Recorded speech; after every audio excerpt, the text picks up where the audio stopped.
You don't walk me to my car. I could get kidnapped any number of times. That's true.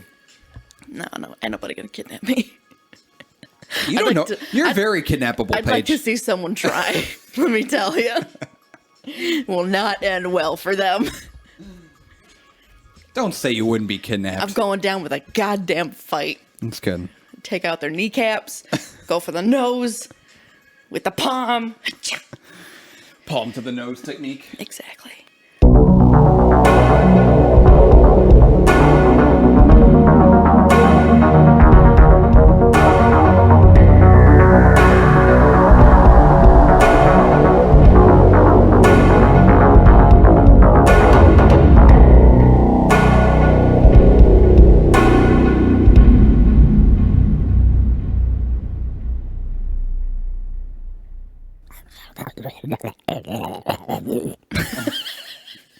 Sound like a gremlin from Star Trek.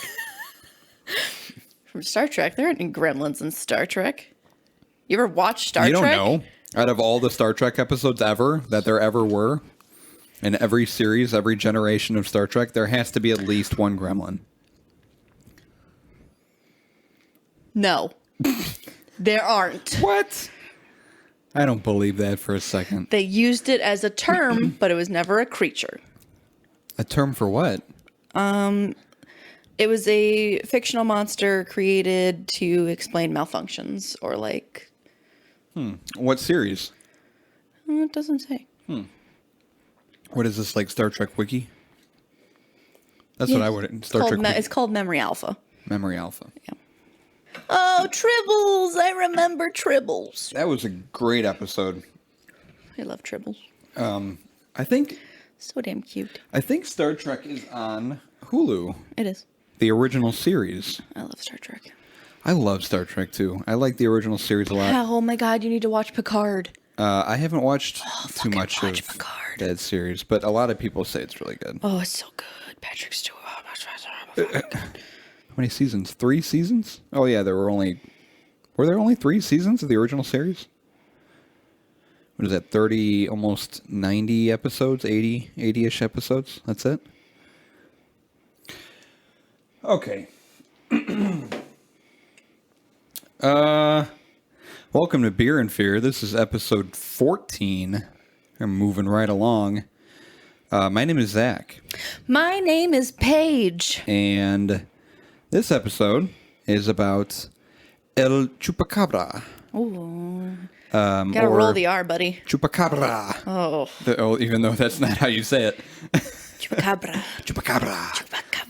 Chupacabra. Or sometimes just Chupacabra. Chupacabras. Or Chupacabras. There's many names for it.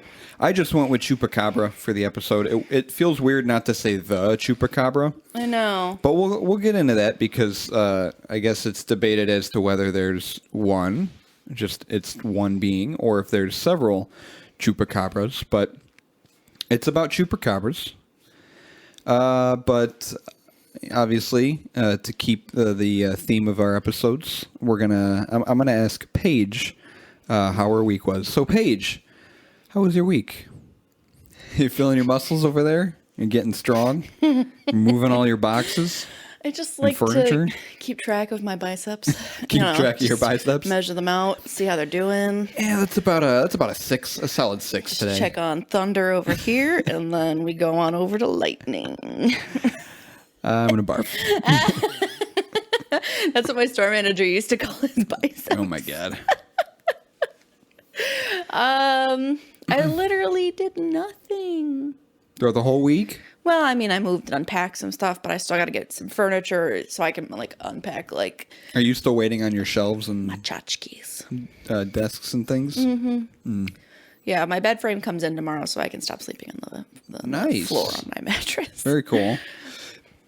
Well, when you've got everything settled and situated, let me know, and I want to stop by. And then there's the 6 months from now. I mean, I moved in like a year now, and there's still shit that's laying around. Well, we're gonna have that potluck like next week or the week after. So Cool. Yeah, let me know. I just unpacked and I like lazed around, and I went back to work yesterday. Oh yeah. So random. I meant to ask you when you went back to work. I should have taken like the whole week off and taken Sunday off, but like whatever. It was, oh my God, it was such a long fucking day. Because now you're off again today. I close every single day this week. This is the only day we would have been able to record. Okay, well, good. Good thing we got together. I work 1 to 9 every day, except for my next day off, which is Sunday. It's garbage. Yeah, it's So I guess we got to talk about when we're recording next week. duty. Well, the week after, I think I've got a variety in my schedule.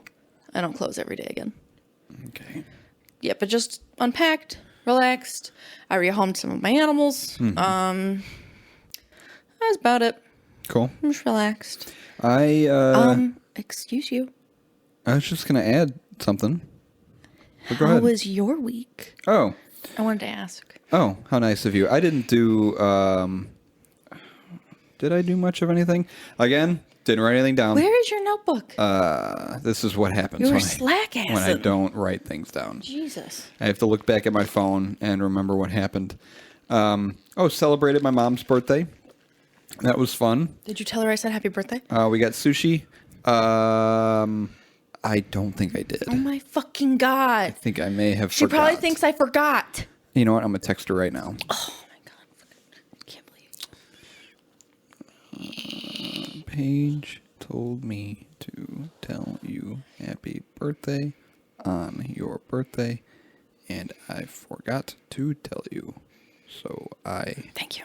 am telling you now. Yes, happy birthday, Martha. She says happy birthday. Smiley face. I also said smiley face. Happy birthday, winky emoji. Semicolon parentheses. So it did that. That was fun. We got sushi. Where'd you go? Sushi train. Oh, okay. They have the entire, obviously, with Okay. the restaurants, no dine-in, whatever. They Yeah. have the entire thing shut off. So you walk in and there's like just this barrier for pickup orders and things like that. So that was cool. So did you do pickup? I did. Yeah, I did pick up when we brought it home. Oh. They had sheets of paper sitting on the counter, just blank sheets of paper, but everyone was like writing notes on there. So it's like, "We love you, Sushi Train," and then they'd write their name, or people would write the day that they stopped in, or people would just write random things. I thought Weird. that was pretty cute. Weird. And then I worked, and then frickin' Saturday was a big day. Saturday was a life-changing day for many Americans. And that was a good day. It just took like 5 days to figure it out. Yeah, it was very, very intense. All the memes. So stressful. Yeah, I loved it. The Mr. Krabs meme with the bell. Give it up for day 4. Day 4. I didn't see that one. Oh, I shit. saw there was one where it was a map of the United States, sort of like a coloring thing for kids, where every state was just blank, so it was just an outline. And the caption was "Where we're at so far," and it was just crayon I of love red and that blue one. across the entire map, like a kid just. And then when I put on my story that I clearly stole, someone was like, "Why is Alaska taking so long? They got like 5 people and 3 polar bears." So it's this one. Oh yeah. Give it up for day 4. Yeah, it's pretty funny. But yeah, big day. Very, very cool. I'm glad we now know the status of everything, and I've been following pretty closely since then as to the goings on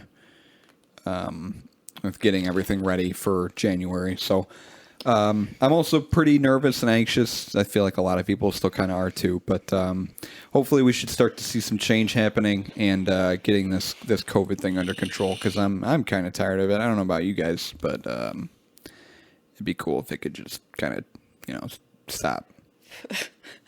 So. Hey, pandemic. I know you don't have a collective conscience, but if you could just pump the brakes. Just kind of take it easy. I mean, It's getting a little old. the respiratory problems, it just kind of, it's unfair. If you could just kind of like tone it down, that'd be really nice. Like, I asked all the neighbors like around us, and they were just like, I'm sure if we write a Kinda acting out. strongly worded letter. it won't do anything. Yeah. But that's it. birthday, election, working. How old's Martha now? I don't think she wants me to say that. Just cut it out. She's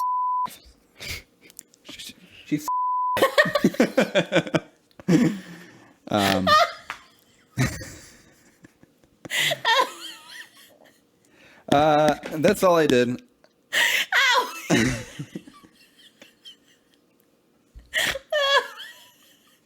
Okay. Sorry. We're both very tired. Oh, it was just really funny, and then I hit my head on the microphone. Oh no! And I haven't eaten anything, and I was talking about Thanksgiving too. I wonder what's going to happen. I mean, obviously, people like scientists are projecting come Thanksgiving, shit's going to get a lot worse. Sure. We're going to see more cases. They're already talking about like a third wave that's happening now. So I'm pretty nervous A girl about. I know who used to work with me was back to. She's a teacher. She's an art teacher. She went back to school. Was back to school for 9 days and got COVID. Jesus. Yeah, she just got out of quarantine. Oh my God. She said it was the most miserable experience of her life. Oh yeah. And she has a cough still, like 3 weeks later, and they don't know when it's going to go away. Wild. Yeah, and people like getting it a second time too. Yeah. Oh, jeez. Oh, I was gonna tell you, there was I'm friends with like an older dude that like he might be, I don't remember. He's just an older dude that like owns a restaurant. I think he might be related to somebody I know. Okay. Either way, he posted a meme, like an old person meme. Okay. So, you know, those are usually ones that have like the minions on them. Yeah. This one had a cartoon turkey. And it said, Governor Pritzker said that funerals can have 30 or more people. Thanksgiving can have 10 people. So he said, I'm going to hold a funeral for my turkey on Thanksgiving. That's like, adorable. They kind of made me laugh. We might be doing Friendsgiving. Oh, cool. At our apartment. I definitely something I'd be interested in. So, you know, just... Are you going to mask up and socially distance and you want to use my contactless thermometer? No, I don't. I appreciate the offer, though. My mom kind of made fun of me for doing that. Yeah, Martha and I hold the same opinion. That's fine. All right, so let's I have a cut on my foot. get in the episode. What'd you do? I don't know. I have like the cuts all over my hands from the move. Oh, yeah. It's a lot of work. Anyways, the beer. I took it out of the fridge. Why'd you do that? Because it's an ale. It's a blah, blah, blah, blah. It's an ale. It's a ladle. Ale this time. Lagers stay in the fridge, as we've discussed. For Chupacabras, Yes. I decided on, with a little help from my friends, decided on Blood of the Unicorn. Let me just say, we talked about this in a previous episode and you cut it because I told you to cut it. But there was a beer that I wanted to do if we ever did Chupacabras. And it was a beer that was brewed with goat brains. Oh, what was it called? It's a Walker? Was it available here? No. Okay. No. I think it's out of season or something, but it's literally brewed with goat brains. All right, because I would have felt bad. I couldn't just find now. it anywhere. Okay, good. No. Because I totally forgot. You would not have been able to find it. I totally forgot about that. I'm not surprised. We will. I didn't write it down. We will need to see if we can find that beer and maybe just try it. I don't know. I think it's just on tap. Okay. Like maybe at it was the like brewery. a one-off somewhere. It was brewed for a restaurant, I believe. No, it was brewed for The Walking Dead, and it might have been hosted at a restaurant. I don't remember. Okay. But it was brewed for The Walking Dead. Yeah, chances are we can't get it. That's okay. No, I'm pretty sure it's only on tap at the brewery. That's pretty neat. Maybe we'll just need to go to the brewery. Clearly. But Blood of the Unicorn is what I picked because Chupacabra's blood, they suck blood. I feel like I've heard of this beer. It's by Pipeworks Brewing Co. And I've heard of this beer. Pipeworks is in Chicago. I've never tried it, though. They opened in 2012 in Chicago, Illinois. Founded by, I think it's Garrett, Gerrit. That would be Garrett. Garrett Lewis and B.J. Olson. Hey, B.J. Olson. Olson and Lewis planned specifically to build a smaller brewery that I'm going to talk about the brewery. That's not obvious right now. Planned specifically to build a smaller brewery that veered from the conventional course followed by most commercial breweries. They would not make the same exact beer twice, a concept known in the industry as gypsy brewing.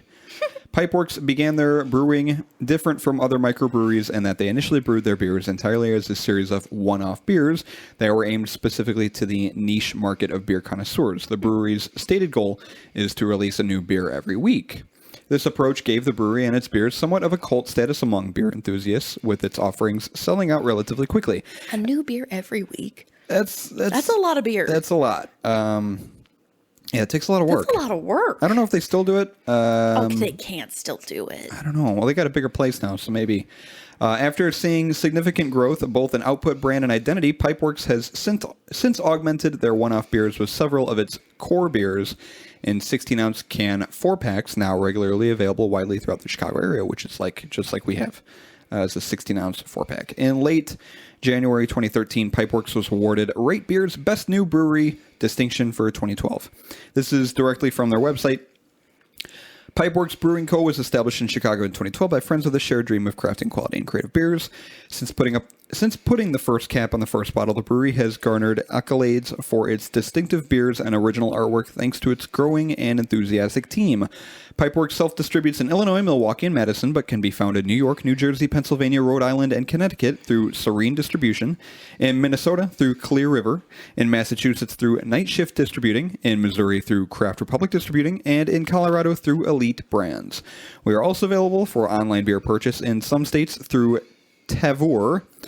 The Dojo, which is their bottle shop, is located within our production facility at 3912 West McLean Avenue in Chicago. If you want to go visit and say hi, they are open.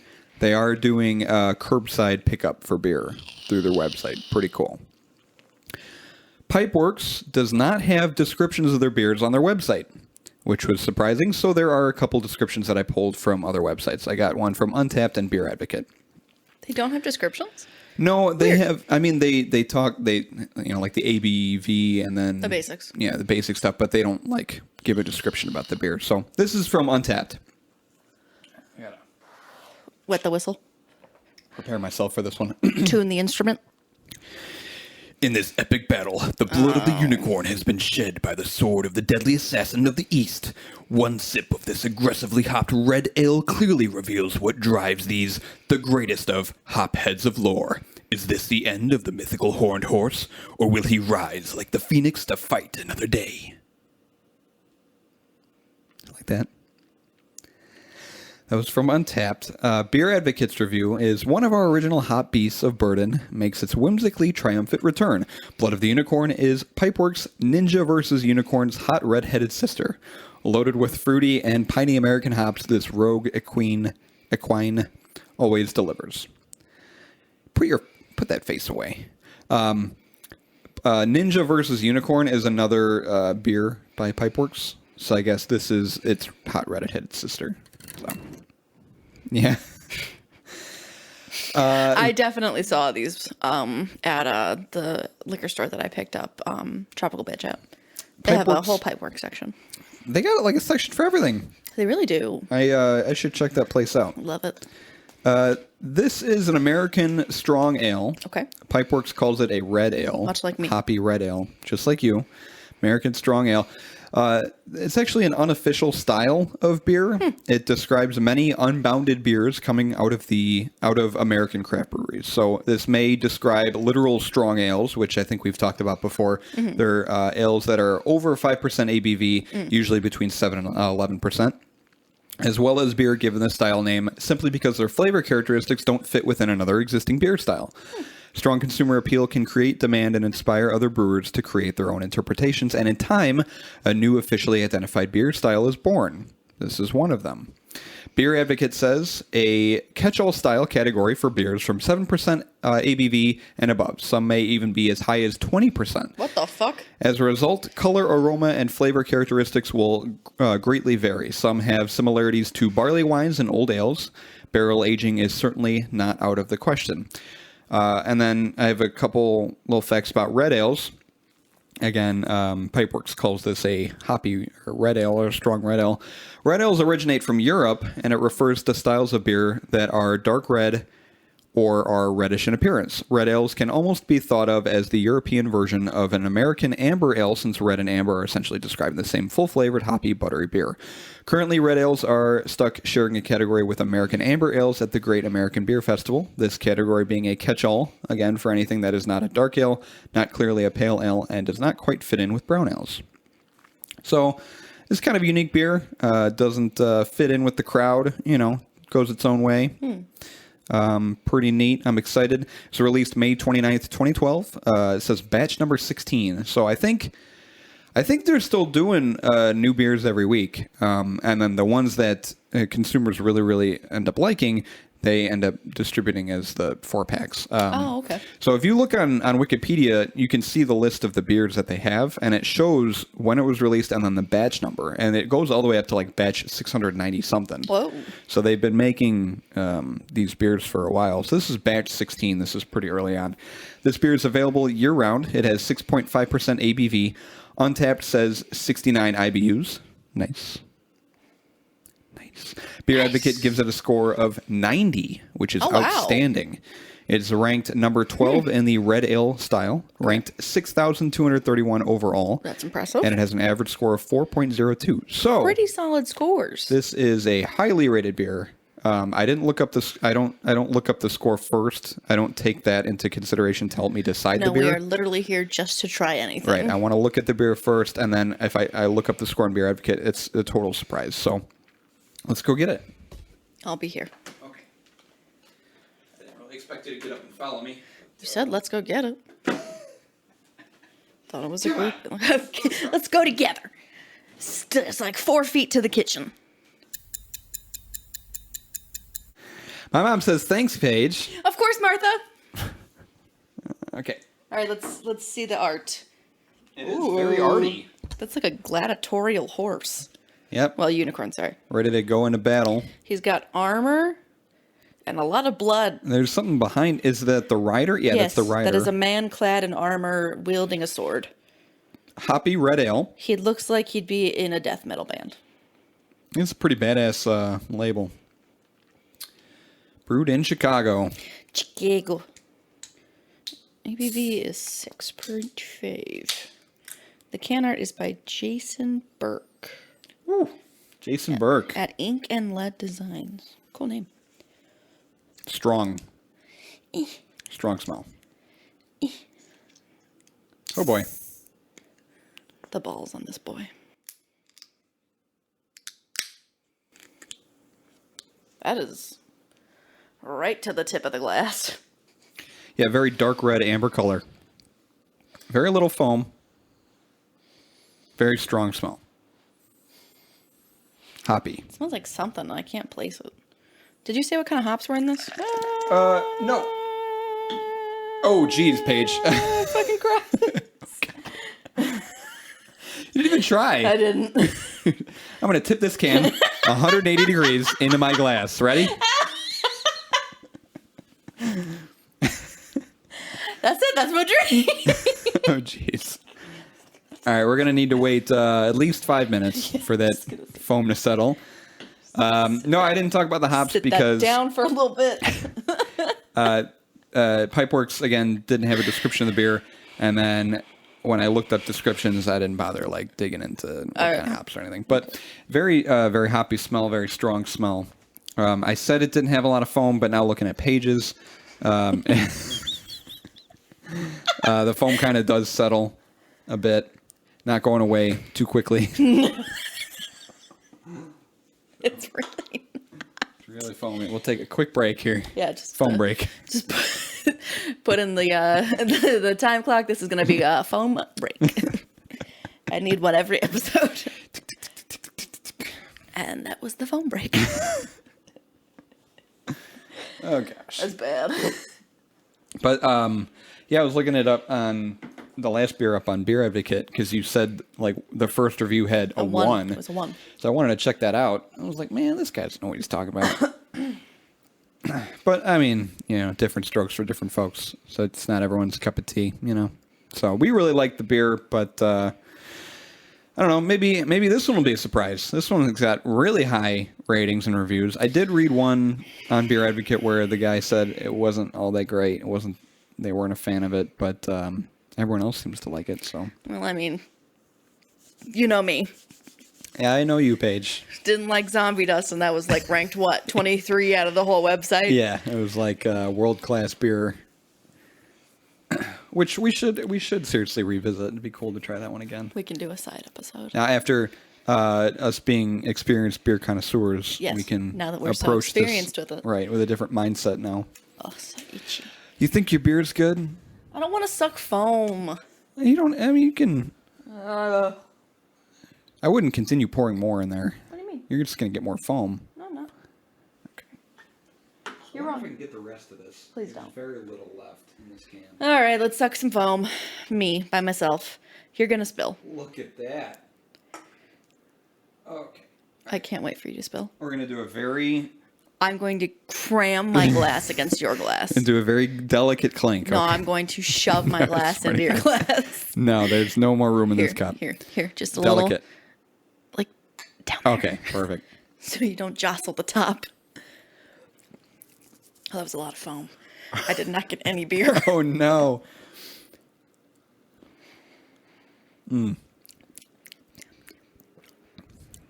That's surprisingly good. The hops are very upfront and forward, very strong flavor, but it's not overwhelming at all. It sips like a smooth. It's very smooth beer. Like it's not intense. It's not. So, personally, I didn't really want to drink today. So, I'm going into this with trepidation. Okay. It's very smooth. It's still somewhat bitter when you swallow. Yeah. I will say the smell and the combination of the taste together makes me think of plastic. Plastic. I'm not saying like the beer itself tastes like plastic. I'm saying once you get the smell and once you get the taste in your mouth, it kind of reminds me of plastic. Interesting. Like, yeah, once it hits the back of my throat, it's just like this kind of tastes plasticky. And I don't know if maybe it's a type of hop that's just hitting me stronger. Because like you're right, it is very smooth. It's very sippable. It's not too overwhelming. It's not too much as far as bitter, even with it being such a dark beer. What was its IBU? 69. So, yeah. Nice. So even with it being this dark, I mean, it's not really bitter or It's hard not to too keep bad. drinking. It's Yeah. just once it hits the back of your throat, it's just that is plastic. Plastic. Huh. I mean, I kind of get, yeah. I understand where you're coming from. I don't know. This is really good. I don't know. I don't mind it. I don't think I'd drink it again. Really? Yeah, I wouldn't put it I wouldn't put it above last week's, you know what? I wouldn't either. but I think I would the other two. I'd have to think about it, but I'd have to look at those. I'm not a pull up huge those fan. beers. I mean, it's definitely had a pumpkin ale for me. I really like this. I mean, if I'm looking for something a little bit stronger, a little more in your face, but not overwhelming, like if I want like a hoppy, dark red ale, You know how rarely I like dark beers. this is a though. good pick. Yeah, and it's true. It's not everyone's first choice for sure. I'll pull up the I don't know, beer it list. just doesn't stand out for me. It does. There's not too many. There's not too many like surprising things about it. It tastes like a almost like an IPA, just like a strong hoppy IPA. But I just had the very strong urge to like kick it. kick it. Yeah. Like my inner impulse control Why? was just like, go out the window. You should kick this beer across the room. Why? Because I am like a cat. I see something on a counter. I was like, that should be on the floor. I should knock that over. Keep trying to figure this one out. I'm not into it.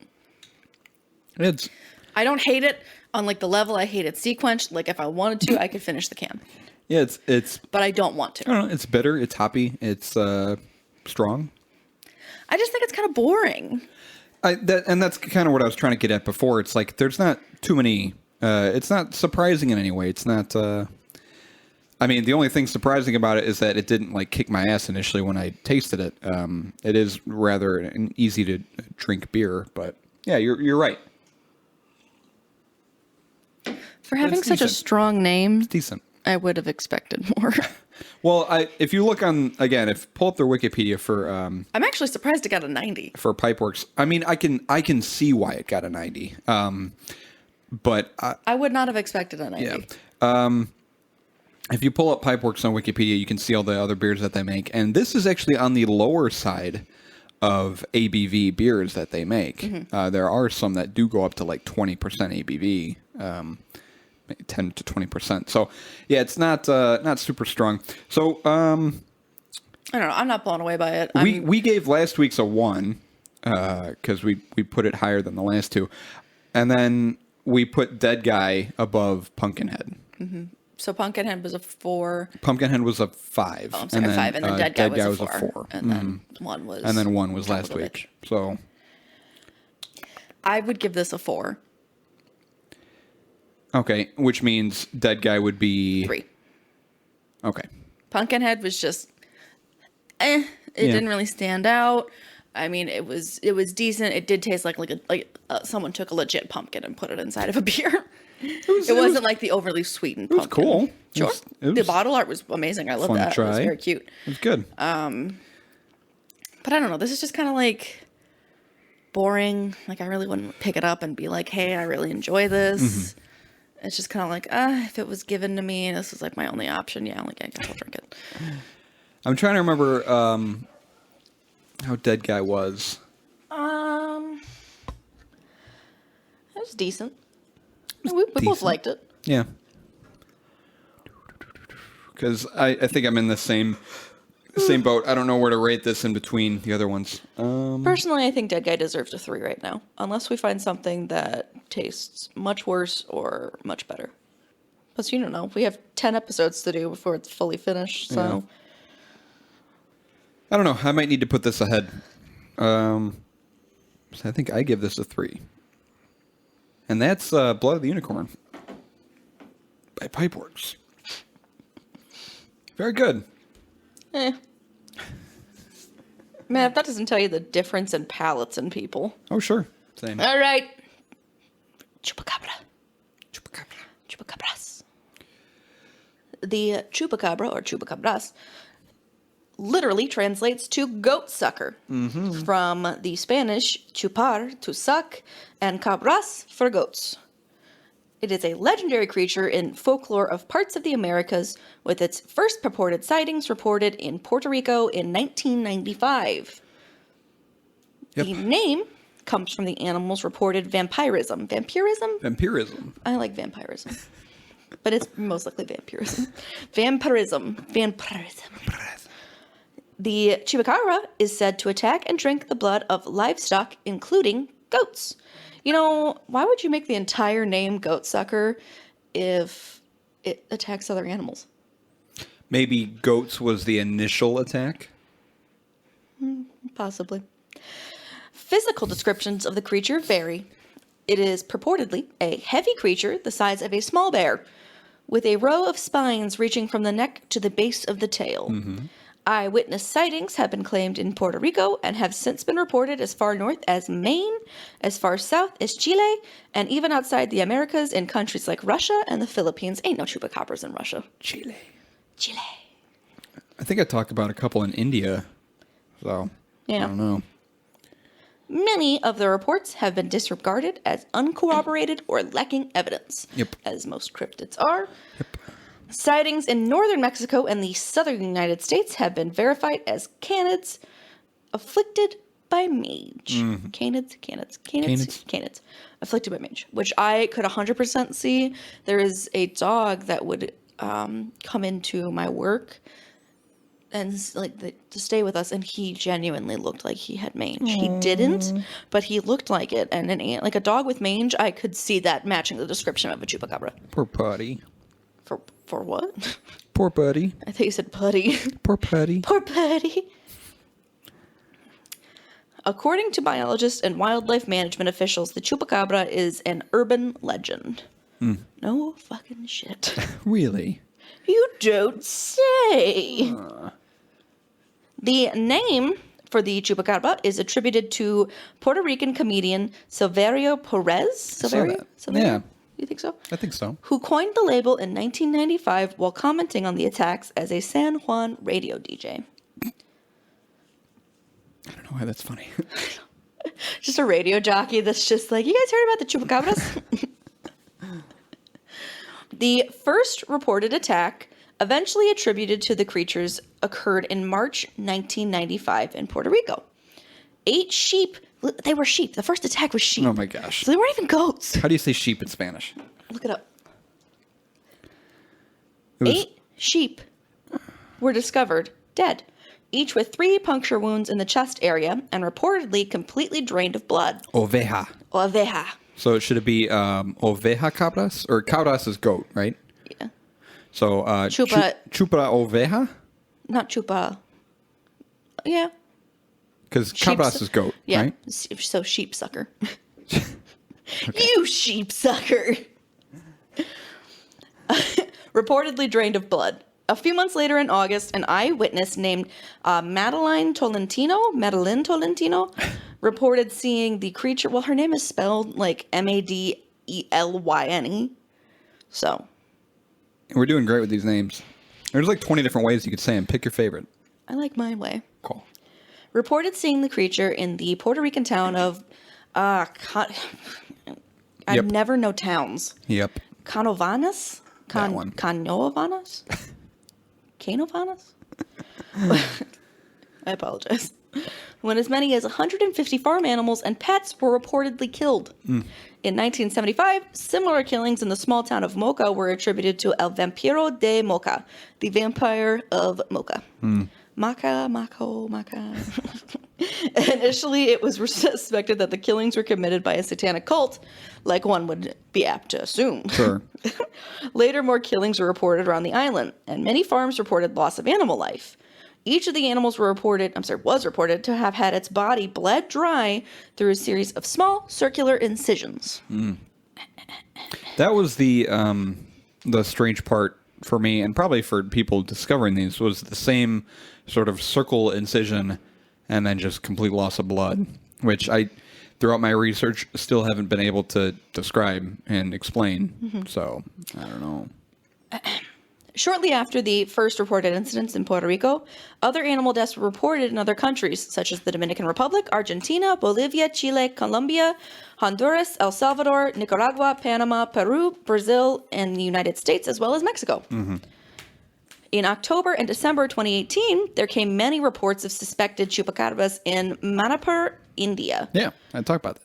Many domestic animals and poultry were killed in a suspicious manner, similar to other chupacabra attacks. I won't go into that for you. Do you go into the origin? Did you ask me if I go into the origin? I didn't go into the origin. Most of my stuff is just stories and sightings. Okay, just making sure. Okay. So there was a dude. Oh, was there? Yeah, there was a dude. I don't appreciate your tone right now.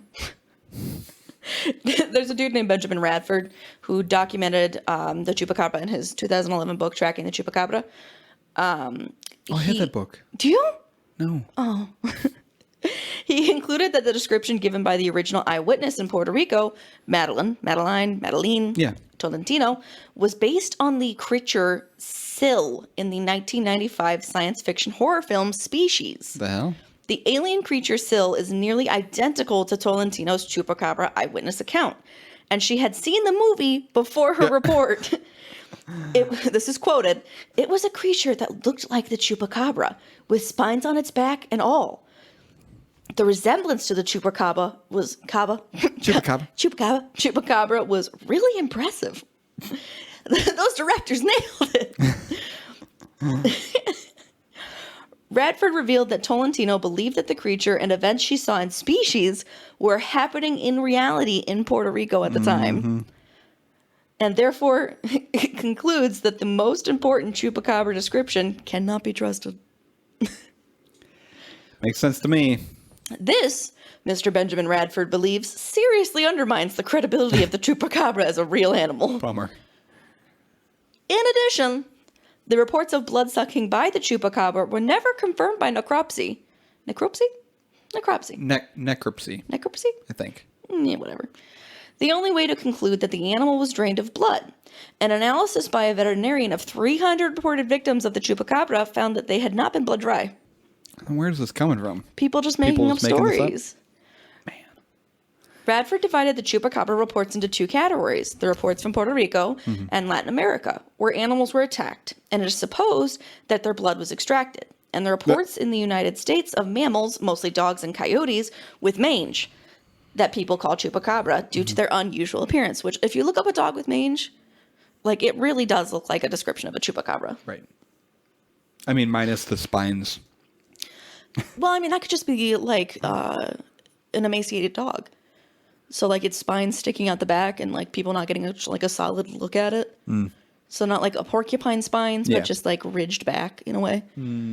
I see. In late October 2010, University of Michigan biologist Barry O'Connor concluded that all the Chupacabra reports in the United States were simply coyotes infected with the parasite Sarcoptes scabies. Scabies?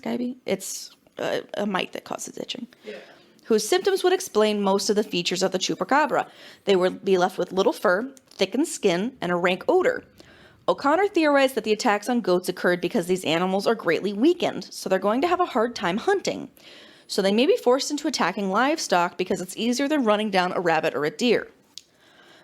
Although several witnesses came to the conclusion that the attacks could not be the work of dogs or coyotes because they had not eaten the victim, this conclusion is incorrect. Both dogs and coyotes can kill and not consume the prey, either because they are inexperienced or due to injury or difficulty in killing the prey, or they could have been scared away. Right. The prey can survive the attack and die afterwards from internal bleeding or circulatory shock. The presence of 2 holes in the neck corresponding with the canine teeth are to be expected since it's the only way that most land carnivores have to catch their prey. You know? You know?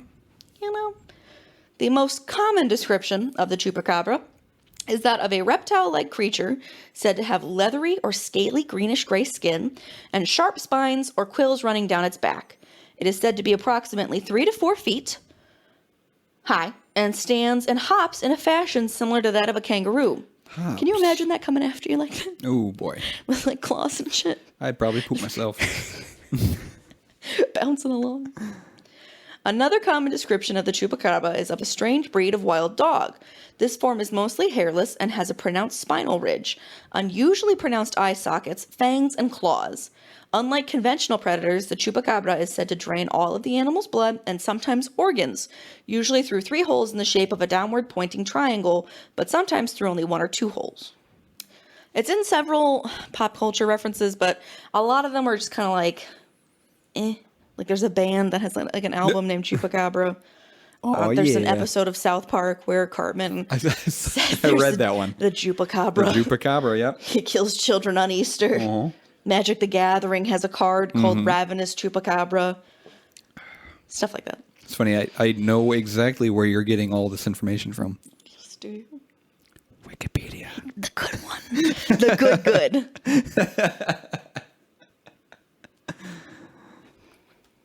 Cool. That is El Chupacabras. Hit me with those stories. Yeah, it was interesting reading about the different descriptions of it, because some were like reporting like this. It had spines. It looked like almost like this lizard thing. It had, some people said it had wings. I like to think of it more as a reptile. It had like a head of a kangaroo and it hopped, like you said. And then some later sightings were just saying, yeah, dude, it's just a dog. Chill. So, did you look up a dog with mange? There is this stuffed image of whoever killed this thing claimed it was a chupacabra. That is. It's clearly a dog or coyote. So, yeah, there are like Wikipedia's description of the chupacabra. It looks, that's mange. Mm-hmm. There are many different depictions of it. Wikipedia's image has like a lizard face. Look at that. Oh, he's a cutie. At night? Yeah. If you look up, which is exactly what I'm doing, if you look up Chupacabra on Google Images, most of these pictures are of coyotes, wolves, dogs without any hair. Mange. Yeah, and they're infected, obviously, with some sort of disease. So That's just a fucking dog's head. That is just a dog's head. Yep. Okay. But then there's also like stuff like this where it's like The spines. lizard. This one has wings. That one can fly. Kind of reminded me of Why is that one cute? almost. Oh, look at that! No. Almost like the Jersey Devil legend sort of thing. Very similar cryptid appearance or representation.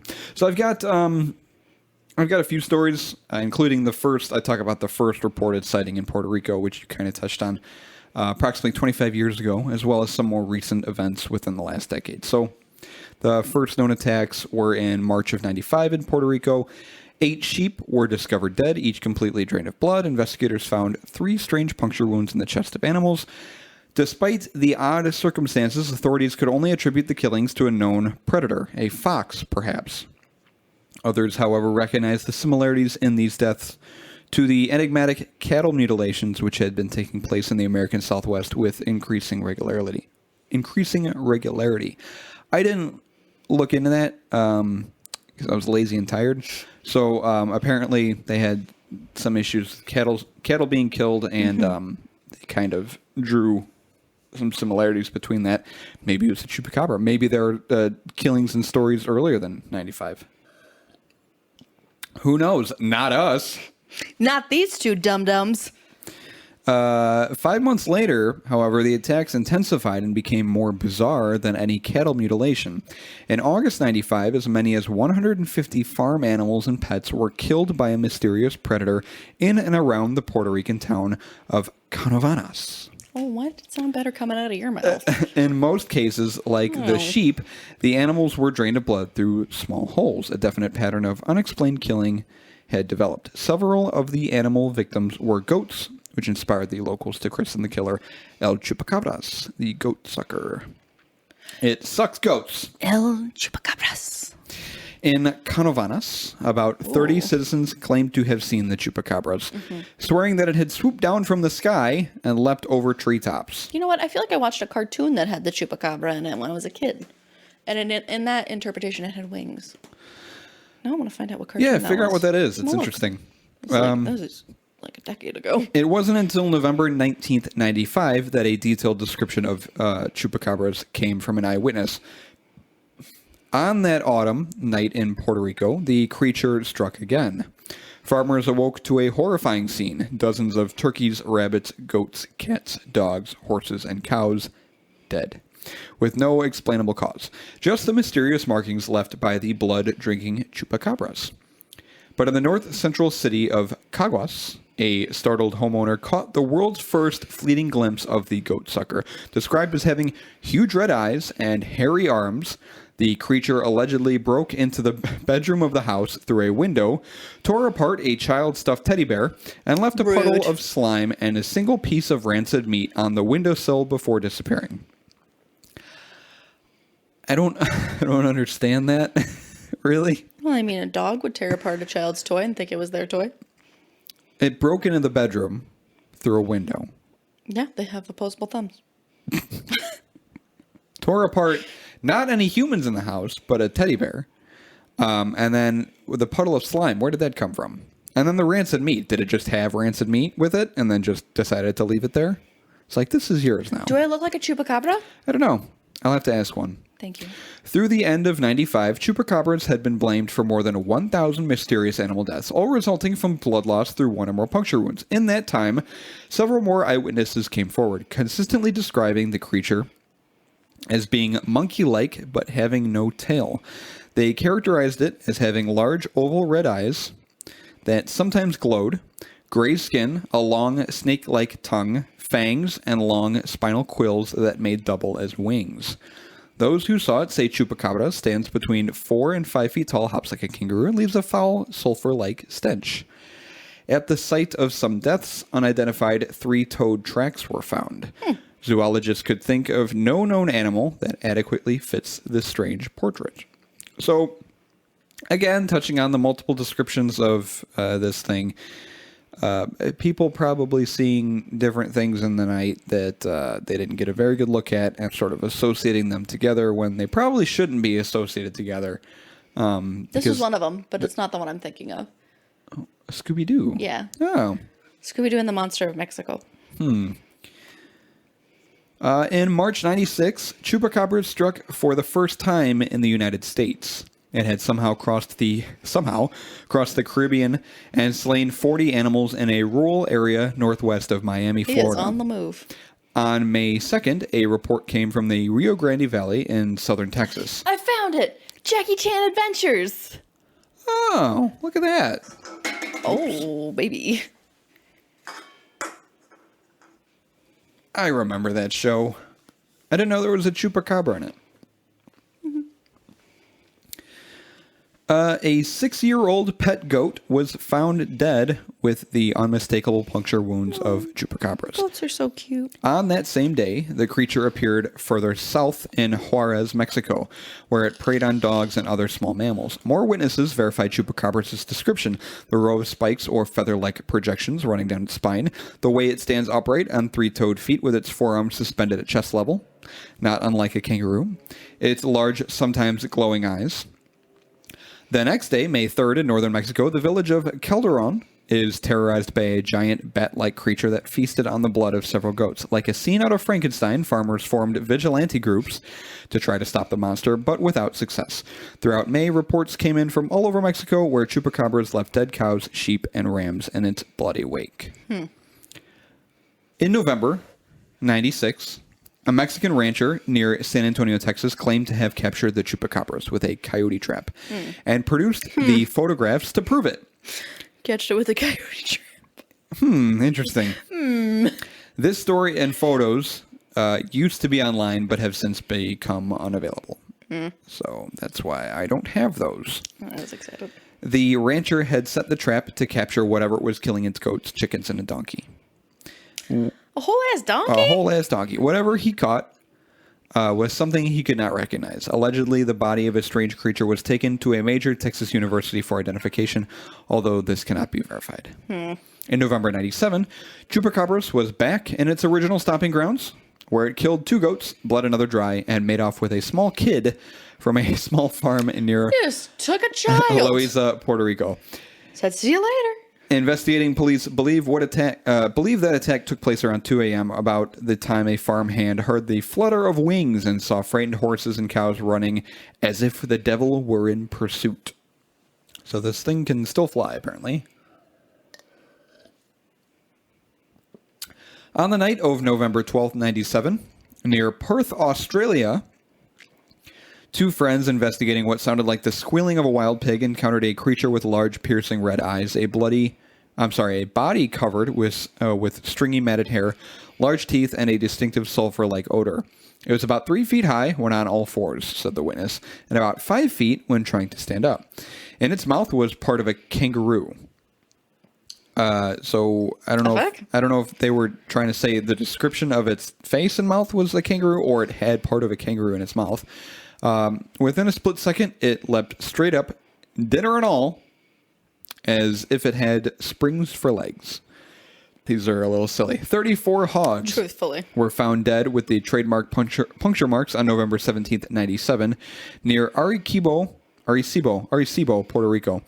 The pigs were being raised by inmates of the Sabana Hoyos prison who had planned to feast on the animals for Christmas dinner. Oh, the pigs. So they lost their Christmas dinner. They probably ordered Chinese takeout instead. Like inmates are able to do. Yes. The prison guard came around and he's like, who ordered DoorDash? Who got Little China 2? I got Little China 2 here. Anyone? Yeah. It looks like it's sweet and sour.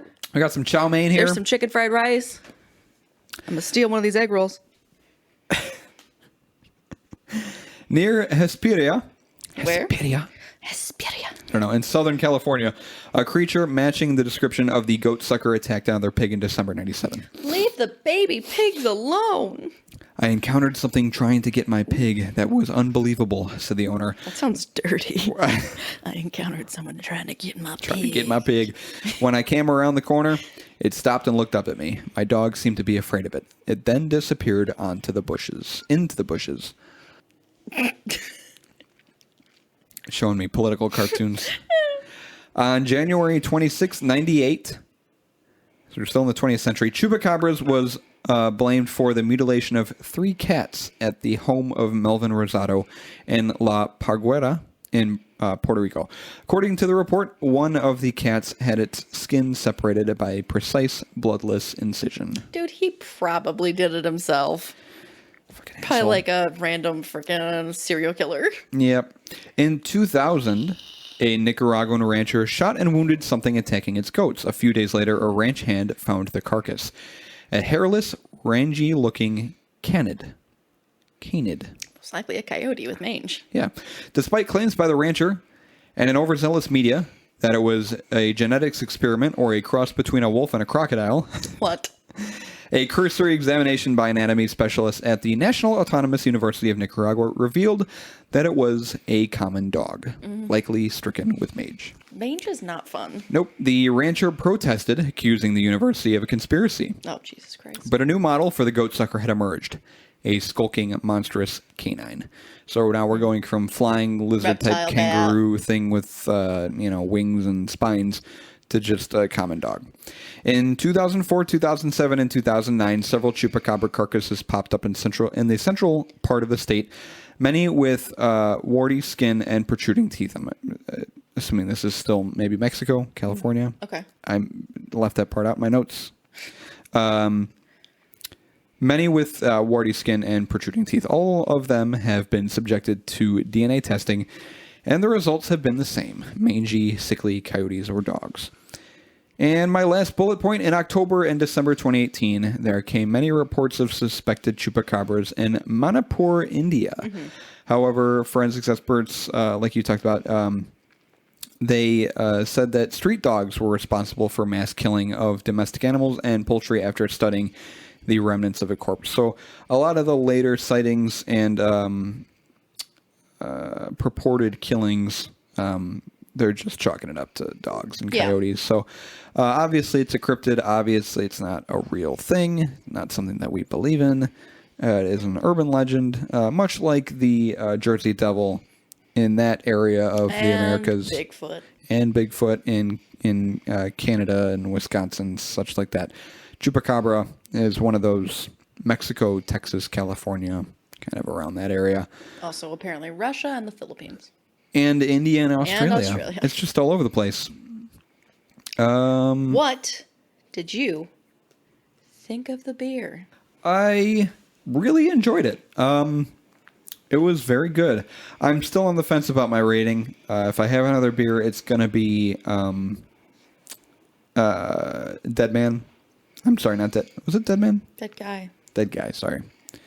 I'm going to have one of those Them. so I could try to figure out this rating. I don't know if I put this one before or after, but it was very good, and I can see why it would get a 90 just because it is a really good, balanced, very thoughtful beer. Like I said at the beginning, I find it boring. I didn't really find anything that like stood out to make me be like, hey, this definitely deserved a score of 90. If it was like a score of like, hey, this is a casual, boring beer, it gets a 90. This is a casual, boring beer.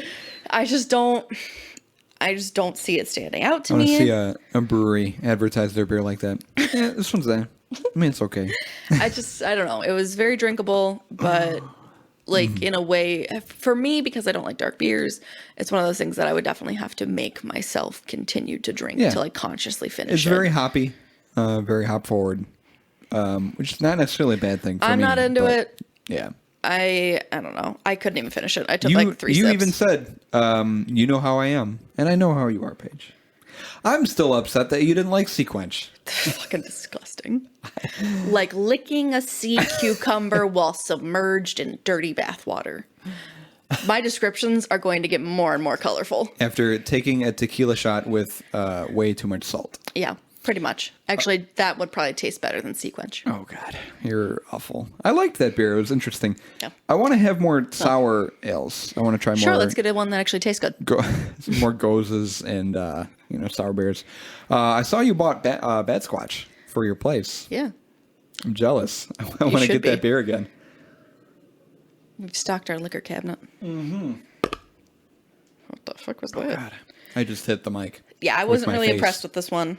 I like the name and the art. Yeah, it's cool. But it's just kind of like, It's a decent beer.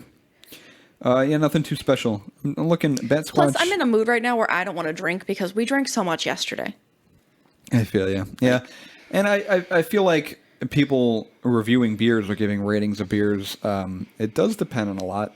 A lot of people will argue that it depends on the class you drink out of, especially when it comes to like craft ales and things like that. But I mean, if you're having it with food, if you're having it after having several drinks already, if it's the very first thing that you're consuming after waking up, like me, a lot of that will play into your overall objective review of the beer. I'm looking. I gave Bat Squatch a 1 last time. You gave Candy Crushable a 1. So we should. Did I really give Candy Crushable a 1? You did. We got to get Bat Squatch again because that was good beer. But this one was good too. But I agree and I really respect your opinion. I don't remember giving Candy Crushable a 1. You did. You gave Bat Squatch a 2. Oh. So. It was still high rated. I think I gave Candy Crushable a 2. It was good beer. I liked Candy Crushable. Anyways, beerandfearcast@gmail.com hit us up. is our email. We don't get any emails from anyone, so I don't know. So We'll just keep saying it every episode. It's and fine. you'll continue to not send us anything. Yep. Facebook, Selfish Twitter, bastards. Reddit, Instagram. Every social website. New episodes are released there. I should have put all this at the top. Yeah, like you said you were going to do last episode. Last episode, I kept it at the end. I didn't move it to the top. I didn't want to have to worry about that. And then Frights and Flights, obviously, if you've got if you've listened to previous episodes, if you've got a personal, scary or spooky story, paranormal story. Scary or spooky. Scary or spooky story. You can send that our way. Just send that right over to our email. Tell us your story, and then we'll tell it on the show. Aye, Angus. Aye. We'll shout you out. Add a beer recommendation in your story too, because we'll buy your beer and then drink it on the show. And the flights that have been collecting dust at the top of my bar. God, I'm going to start freaking beating people up to give me stories. I want to break those out and enjoy a flight of beer with y'all. So it should be a good time. We just got to get stories first. So beardandfearcast@gmail.com. That's pretty much it for episode 14, Chupacabra. We will figure out what next week's episode is going to be. Hopefully something good. Hopefully we'll have a cool beer next week too. Have a good day. And that's when Paige says, have a good day.